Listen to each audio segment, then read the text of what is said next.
se perguntou de onde vêm os 7 pecados capitais? Talvez você pense que são apenas conceitos antigos, mas na verdade é muito mais além do que conceitos.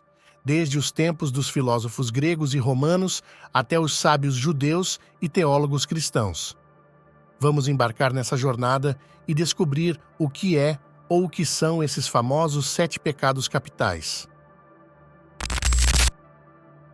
A origem dos 7 pecados capitais é uma viagem pela história do pensamento humano. Começa com os antigos filósofos gregos e romanos que já debatiam sobre virtudes e vícios. Eles buscavam entender o comportamento humano, questionando o que nos leva a errar e como podemos nos tornar melhores. Imagine-se na Grécia Antiga discutindo com Sócrates sobre o que nos motiva a agir de determinada maneira. Esses debates lançaram as bases para a lista que conhecemos hoje. Os sábios judeus também tiveram uma influência significativa nesse desenvolvimento. Nas escrituras e tradições judaicas, havia um forte foco na moralidade e na ética. Eles identificaram comportamentos que desviavam os indivíduos do caminho da retidão. É como se você estivesse numa aula de história antiga, aprendendo sobre como essas ideias foram moldadas e transmitidas ao longo do tempo. Esses conceitos judaicos foram absorvidos e transformados pela teologia cristã.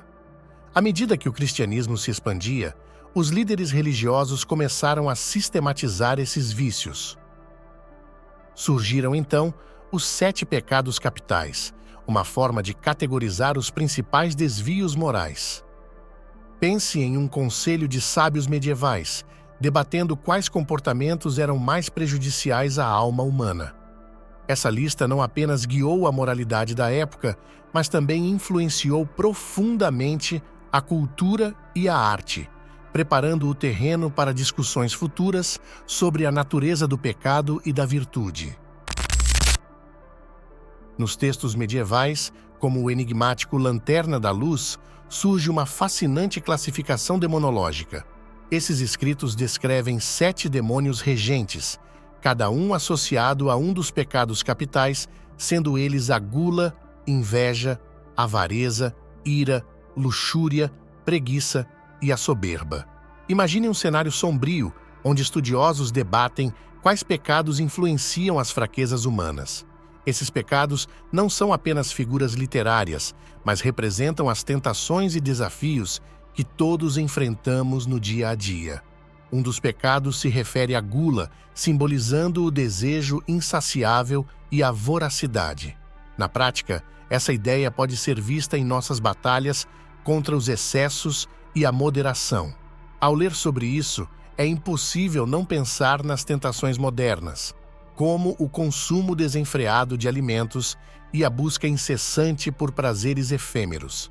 Esses pecados funcionam como personificações das lutas internas que todos nós enfrentamos, tornando o conceito de tentação mais tangível. Esses exemplos ajudam a ilustrar como os pecados capitais são intrinsecamente humanos e eternamente relevantes, preparando o terreno para uma discussão mais profunda sobre as influências culturais e filosóficas que moldaram esses conceitos. A influência dos filósofos greco-romanos na formação dos conceitos de vícios e virtudes é inegável. Aristóteles, por exemplo, em sua obra Ética a Nicômaco, detalhou uma análise profunda sobre as virtudes e os vícios, oferecendo uma compreensão sistemática do comportamento humano. Imagine-se na Grécia Antiga participando de debates filosóficos sobre a natureza humana, onde os vícios eram vistos como extremos de características que, em equilíbrio, seriam virtudes.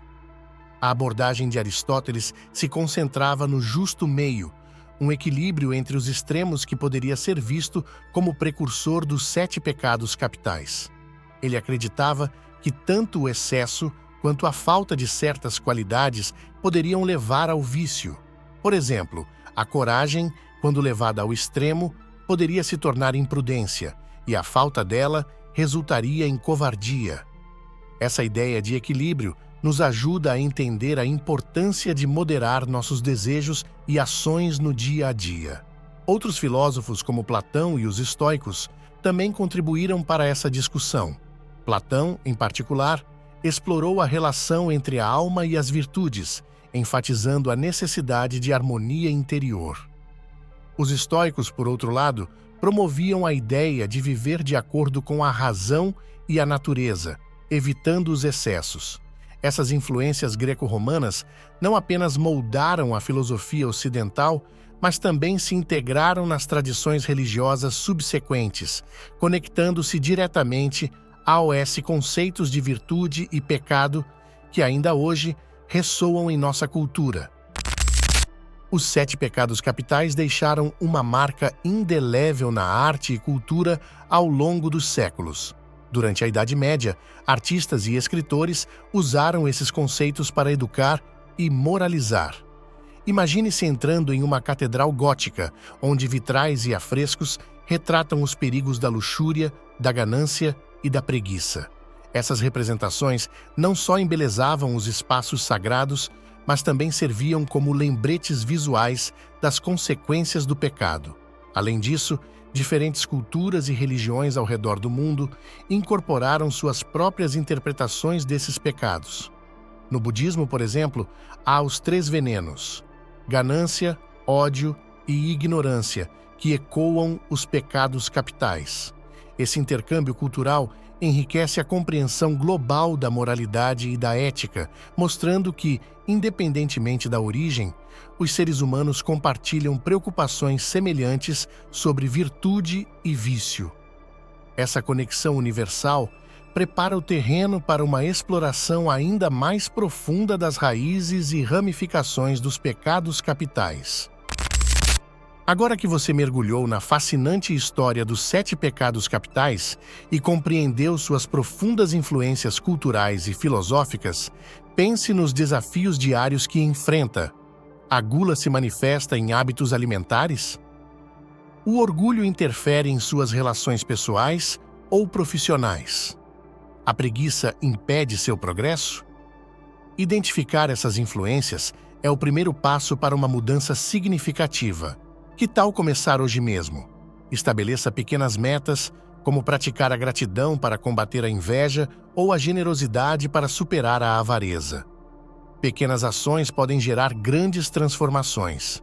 Se este conteúdo despertou sua curiosidade e motivou você a buscar um comportamento mais virtuoso, não pare por aqui. Inscreva-se no canal e ative as notificações para continuar explorando temas fascinantes que podem mudar sua perspectiva e enriquecer seu conhecimento sobre o que a história tem a nos revelar. Obrigado por assistir.